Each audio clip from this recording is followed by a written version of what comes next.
अच्छा देखें जी, ये आ गया एक्सरसाइज 9 अगेन, क्वेश्चन नंबर 2।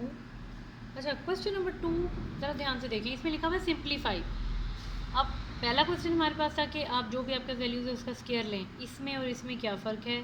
बिल्कुल आपने कंफ्यूज नहीं होना। अभी हम क्वेश्चन सॉल्व करते हैं तो फिर आपको पता चलेगा कि ये वाले क्वेश्चन आपको ये क्या क्वेश्चन है।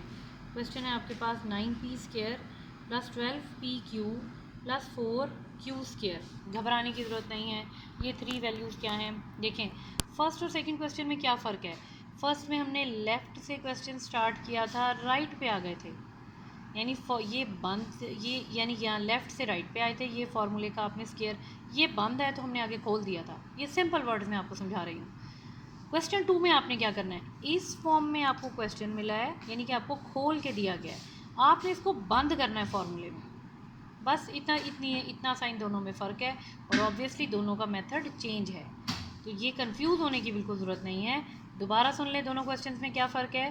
पहले क्वेश्चन में आपके पास आपको एक बंद फार्मूला मिला था, आपने उसको ओपन करना था, ठीक है। सेकंड में क्या है, आपको ओपन वैल्यू मिली है, आपने इसको फार्मूले में बंद करना है कि एक्चुअली ये किसका फार्मूला था। ठीक हो गया, स्टार्ट करते हैं, कोई मुश्किल नहीं है। फार्मूले का पहले रेफरेंस देंगे हम, a plus B whole square that is equal to A square plus 2ab plus B square. ठीक हो गया, यानी ये वाली वैल्यू हमारे पास ओपन फॉर्म में ये है। करना हमने क्या है, इस फॉर्मूले को पैक करना है, इसमें बंद करना है। अब कैसे हम करेंगे देखिए, ये हमारे पास आ गया 9p स्केयर। दोबारा ज़रा लिख लेते हैं ताकि आपको आसानी रहे, ठीक है। देखें क्या करेंगे, ये किसका स्केयर बन रहा है, 3। आपको पता है, ना समझ आए तो आप यूँ भी कर सकते हैं, 3 3 दा 9, 3 1 दा 3, तो 9 3 इंटू 3।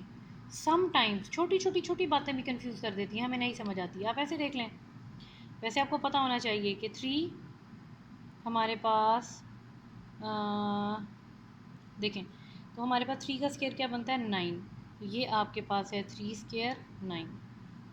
इससे हमें क्या पता चलता है, 9 को हम क्या लिख सकते हैं।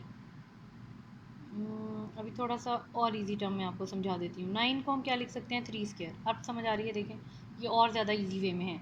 9 को हम क्या लिख सकते हैं, 3 स्केयर। तो 9 की जगह हमने रिप्लेस कर दिया 3 स्केयर, पी स्केयर यहाँ पे कर दें। सेंटर की वैल्यू हम बाद में देखेंगे, वो हमें अभी कंफ्यूज होने की ज़रूरत नहीं। 4 2 इंटू 2 को बोलते हैं, यानी कि 4 की जगह हम 2 स्केयर लिख सकते हैं, हम लिख लेते हैं। ये आपके पास बन गया, 4 की जगह क्या लिखेंगे, 2 स्केयर, और क्यू आपके पास क्यू स्केयर ही रहेगा। अब देखें यहाँ पे क्या करना है, फॉर्मूले में हमें ये कहा गया था कि आपके पास स्केयर के अंदर जो भी वैल्यू है, स्केयर के अंदर जो भी वैल्यू है, इन दोनों वैल्यूज़ को 2 से मल्टीप्लाई कर दें। ठीक हो गया, तो वो हमारे पास क्या बनता है, पहले तो फार्मूले का 2 लगेगा। अब यहाँ पे कौन सी दो चीज़ें लगेंगी, 3 और p, और यहाँ पर क्या देखें, स्केयर के अंदर है ना दोनों में, 2q। अब इसको थोड़ा सा ज़रा बेहतर फॉर्म में लिख लेते हैं, 3p होल स्केयर, ये बनेगा 2q होल स्केयर। क्योंकि दोनों के ऊपर स्केयर है और दोनों मल्टीप्लाई हो रहे हैं, तो हम इनको एक साथ लिखे उसके ऊपर होल स्केयर लगा लेते हैं, ठीक है। अब लेकिन आगे आगे जब आप क्वेश्चंस करेंगे तो ये भी ध्यान से सुन लें, आपने इससे डायरेक्ट ये वाली फॉर्म लिखनी है, ये फॉर्म नहीं लिखेंगे। ये वाली लाइन ये आपको इसलिए एक्सप्लेन करने के लिए है कि 9 को हमने 3 स्केयर क्यों लिखा है, कैसे लिखा है।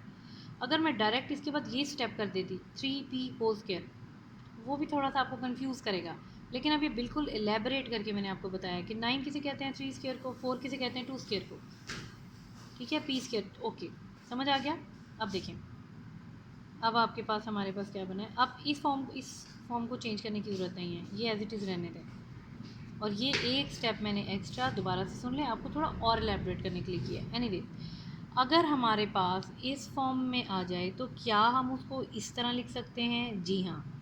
अगर राइट हैंड साइड की फॉर्म ये बन जाए तो लेफ़्ट उसको हम इस तरह लिख सकते हैं। बस देखें, ये जो आपके पास क्वेश्चन था हमने इस फॉर्म में लिख लिया, यानी उसमें ए स्केयर था प्लस 2ab 2ab ऐसे ही लिखा है, प्लस बी स्केयर, ये बी स्केयर आ गया। तो उसे हम कैसे लिख सकते हैं, a plus B whole square. अब इसमें फर्स्ट टर्म हमेशा क्या होती है, a। सेकेंड टर्म देखें, प्लस के साथ जो साइन है वो आपने लिखना है। सेकेंड टर्म आपके पास क्या है, 2q होल स्केयर, यानी इसको हमने ये बनाया है, इस टर्म को हमने ये बनाया है। इससे हम डायरेक्ट, मैं तो डायरेक्ट भी कर सकती हूँ, एक पहली बात, आपको डायरेक्ट के मार्क्स नहीं मिलेंगे। मैथ में यही रूल होता है कि आपको स्टेप्स के मार्क्स मिलते हैं। दूसरी बात, इससे जब तक आप ये फॉर्म नहीं बनाएंगे, यानी कि ये वाली फॉर्म, तो आप ये नहीं लिख सकते। समझ रहे हैं? इससे आपने ये फॉर्म बनानी है, उसके बाद यानी देखा जाए तो क्वेश्चन 2 स्टेप्स का है, 1 and 2, and it based on your practice कि आप कितनी जल्दी से और कितनी तेज़ी से आप क्वेश्चन कर लेते हैं, प्रैक्टिस पे बेस करता है। ठीक है, और ये आंसर है जनाब, यहाँ क्वेश्चन आपका ख़त्म हो गया। तो ये कोई ऐसी मुश्किल चीज़ नहीं थी जो आपको समझ नहीं आए। एनीवेज अब अभी हम और क्वेश्चन करेंगे, इसलिए करेंगे कि यू आर द बिगनर, और मैं बिल्कुल ट्रस्ट नहीं करती कि बच्चे जब शुरू में काम करते हैं या सीखते हैं तो एकदम से वो क्वेश्चन खुद ब खुद नहीं करने लग जाते। अभी तो आपको वो जितना भी मैंने लेक्चर दिया अभी तो आपको समझते हुए टाइम लगेगा। तो ये videos again I am saying कि बार बार देखें, फिर भी मुश्किल होती है तो आप मुझे दोबारा बताएं, मैं आपको काम करवाने के लिए, वहाँ पढ़ने के लिए हैं। अच्छा जी, अब यहाँ पर आ जाता है आपका सेकंड पार्ट। सेकंड पार्ट की वैल्यू है आपके पास 4x² plus 4xy plus y²।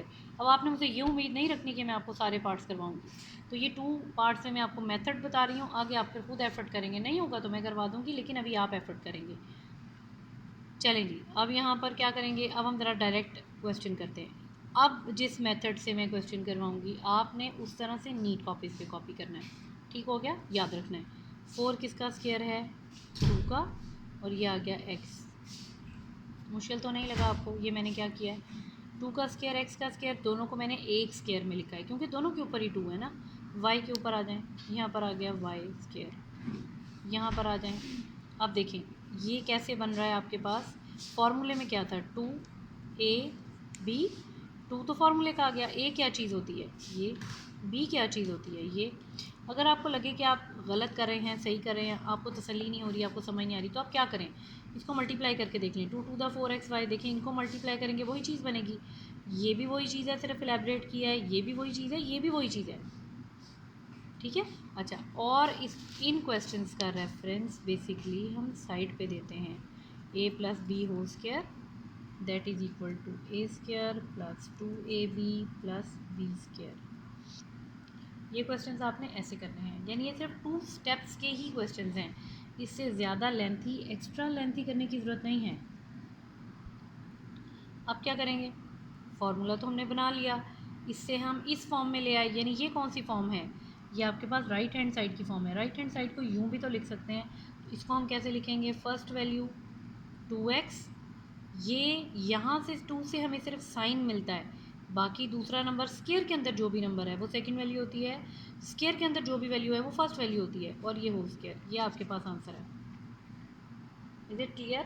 तो यानी ये क्वेश्चन आपके पास सिर्फ 2 स्टेप्स में है, और आपने रेफरेंस फार्मूले का ज़रूर देना है। ठीक है, एक क्वेश्चन और कर लेते हैं, और मेरी तसल्ली नहीं होती ना। चलें, 25p² plus 10pq plus q²।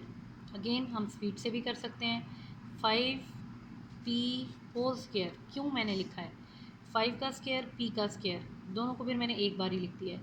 5 square क्या होता है, 25p का स्क्वायर लिख लें, यानी कि अभी तो ब्रैकेट के बाहर है, सॉल्व भी करेंगे तो p स्क्वायर ही आएगा। यहाँ क्या आ गया, q होल स्क्वायर, सेंटर में क्या आएगा 2, और ये दो जगह पे क्या लिखना है, ए बी लिखते हैं, क्योंकि फार्मूले में हमारे पास यहाँ ए बी है ना। रेफरेंस तो दे लें, रेफरेंस तो हमने दिया ही नहीं, a plus B whole square that is equal to a² plus 2ab plus b²। ये आपके पास आ गया a², ये आपके पास आ गया b²। फार्मूला कहता है पहले आप 2 लिखें, स्क्वायर के अंदर जो भी आपके पास वैल्यू है वो a होता है, स्क्वायर के अंदर जो भी वैल्यू है वो b होता है, दैट्स इट। अब क्या करेंगे, अब ये आपके पास स्क्वायर किससे, स्क्वायर के अंदर जो भी, यहाँ जो पहले नंबर पे आपके पास आ रहा है 5p plus q whole square, ये आपके पास आंसर है।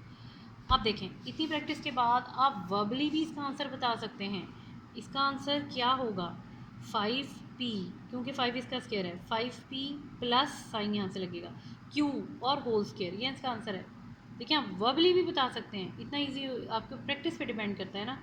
फोर्थ पार्ट आप खुद करेंगे, लेकिन मैं आपसे वर्बली पूछ रही हूँ,